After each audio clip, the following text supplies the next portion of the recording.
Приветствую всех на своем канале. Сегодня я вам представляю деревянные пронумерованные детали для изготовления скворечника. Шутка. Конечно, вы успели уже разглядеть и понять то, что перед вами находится очень популярная в Европе и набирающая обороты по популярности настольная игра Jenga. Игра, разработанная геймдизайнером фирмы Hasbro, но это уже в принципе достаточно весомо, Лесли Скотт. Она придумала эту игру в 70-е годы прошлого столетия. Игра называется Jenga. Jenga в переводе с африканского, с языка суахили обозначает слово «строить», «возводить». Почему игра обрела такое название? Да ровным счетом только потому, что Лесли Скотт имела танзанийское происхождение. Также у Дженги в Европе есть еще одно достаточно расхожее и узнаваемое название, но о нем я вам скажу чуть позже. Давайте теперь пробежимся по характеристикам данной игры.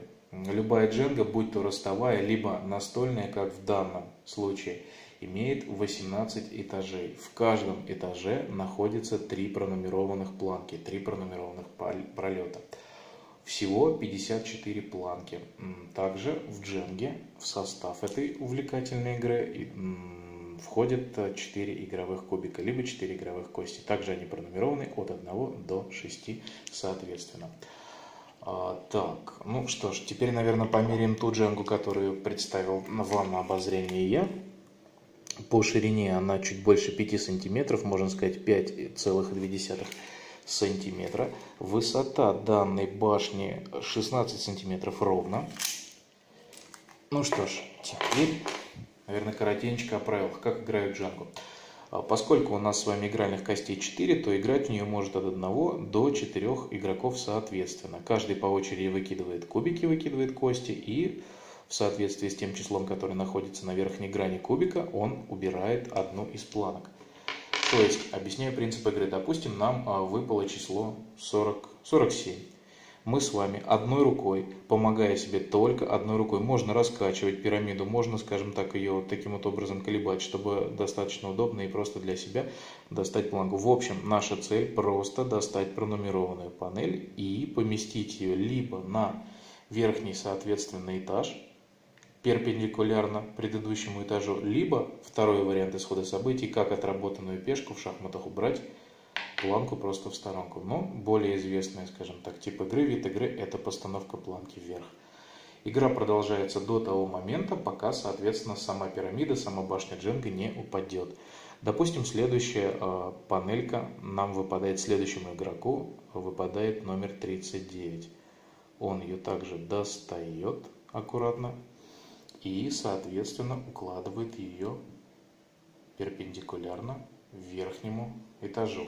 В общем, накал страстей и, скажем так, интересный исход событий. Ну, скажем так, игра достигает своего эпогея игрового только в тот момент, когда максимально неустойчиво выглядит перед глазами игроков. То есть, насколько неустойчиво выглядит башня, настолько велик накал страстей в этой игре. И, кстати говоря, обрушить эту пирамиду не так-то уж и просто. Даже вот на кажущуюся видимость того, что она в данный момент может уже обрушиться. Чтобы вам это продемонстрировать, я постараюсь вынуть, допустим, планочку вот отсюда.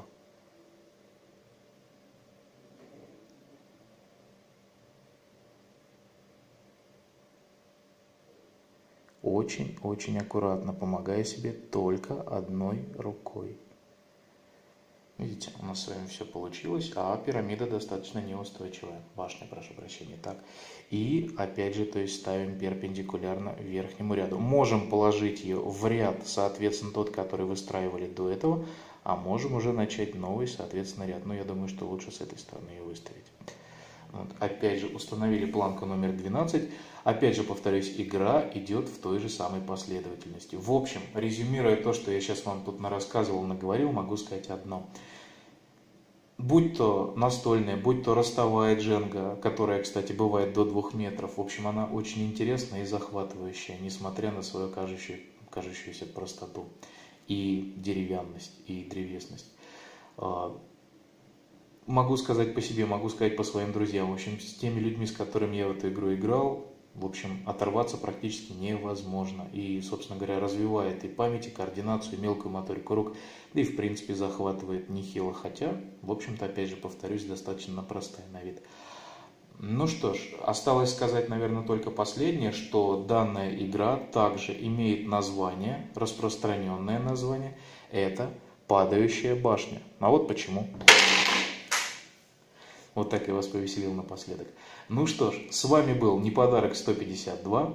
Подписывайтесь на мой канал, ставьте лайки. Еще увидимся. Всем пока.